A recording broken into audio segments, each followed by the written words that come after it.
Hi everybody, I'm Emily. I'm a hand-in-hand parenting instructor and parent coach, and I want to talk to you today a little bit about the hand-in-hand parenting tool called Staylistening. Now, we all know that our children are going to have big feelings sometimes, and Staylistening is about what we bring to that situation as adults. And it's all about creating a space for our children to express whatever they need to express, and us just being there and listening and being compassionate towards them and just holding that space to say, yeah, this is all welcome, whatever comes, it's all welcome. And on paper, that sounds great. If you have a friend who is having a hard time and they maybe chat to you and have a bit of a cry, and you put an arm around their shoulder and you say, I'm right here, I'm listening, that's one thing. But when stuff comes up for our kids, whether it's tears or just like really, big excitement or anger, which is probably the one that I think most of us find hardest, when we have to hold space for that, it can set off so much for us as adults. It reminds us so much of stuff that came up for us as children, and it can be really, really difficult to do stay listening with our children.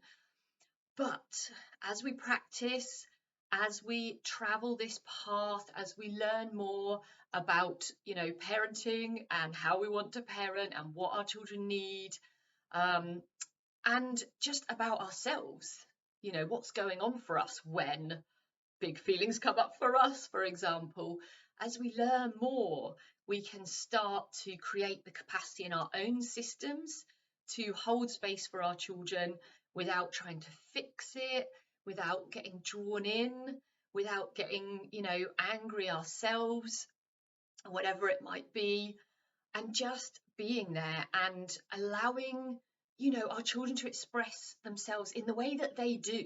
And that's going to look really different for some people. Now, stay listening isn't all about, our children might come at us aggressively and, we don't just say, yeah, sure, hit me, use me as a punch bag. It's not like that. We might have to do things like blocking or getting a little playful around it. When it's tears, we might have to sit near, but not too near, because that stops them from feeling everything they need to feel. There's this like little dance with our children about what each of them needs, how they're going to express whatever they need to express. And again, that's just as we travel this path, we learn more about their needs, about what we can manage, what we can bring to the situation to allow them to express whatever they need to.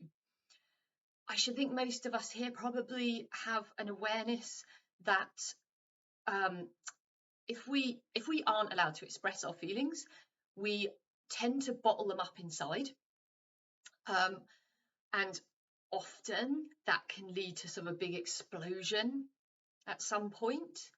No bad to our parents, but often our own feelings as children weren't held with care and compassion, and we ourselves don't know what to do with these big feelings. So as I say, when our children have big feelings, we don't always know how to support them. But with this tool of Stay Listening, and you can find out lots more about it on the Hand in Hand Parenting site and on my website, emilyleeks.com, you can find out lots more about it. This is a wonderful way to develop our skills and our capacity and our ability to support our children to express themselves, let it all pass through, come out the other side, and come back to, their usual self, whatever that may be for them. So the invitation is there. Have a look into Stay Listening. I'll put a link under this video and see where it takes you. All right, I'll see you again soon. Bye for now.